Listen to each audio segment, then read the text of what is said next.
Problem 4 reads, a frictionless pulley has a 7 kilogram mass tied on one end and a 9 kilogram mass tied on the other end by some cord. What is the acceleration and tension of the cord? Well, obviously, mass m is greater than little m, mass big M is greater than little m, so it's going to accelerate downwards this way. And the acceleration of the masses the masses are rigidly connected to this rigid cord, and so the acceleration of the cord is equal to the acceleration of the masses. And so what we can do is define this to be our positive y direction and find the sum of forces on both. The net force acting on big mass M, F sub M, is going to be equal to positive big M G minus this force of tension, and this is equal to MA, or big M, times the acceleration of big M. And the net force acting on little m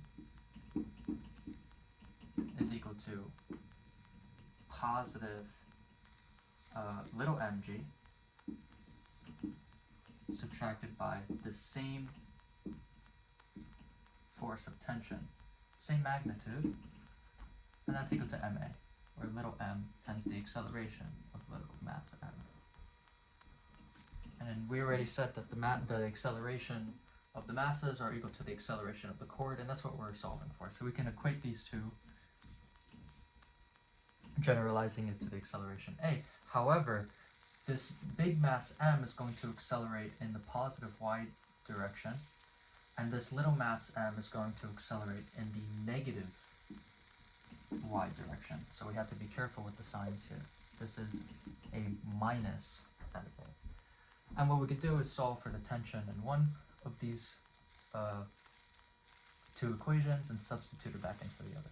So I'll go ahead and choose this one, where we get that the tension is equal to big mg minus big ma. And substituting that into this equation, we get, and now we can go ahead and solve for a.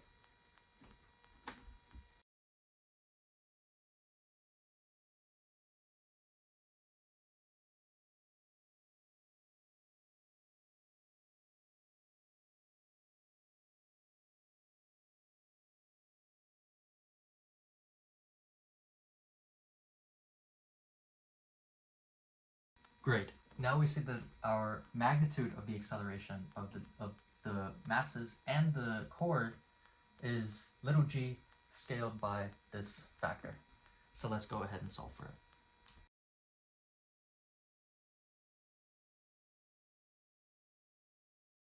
Here we see it's just 1/8 of the acceleration due to gravity, which is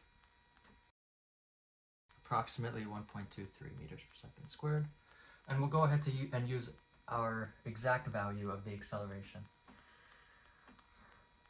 and the computation of the tension of the cord, which we're given to be, which gives us a tension of approximately 77.3 newtons. And we're done.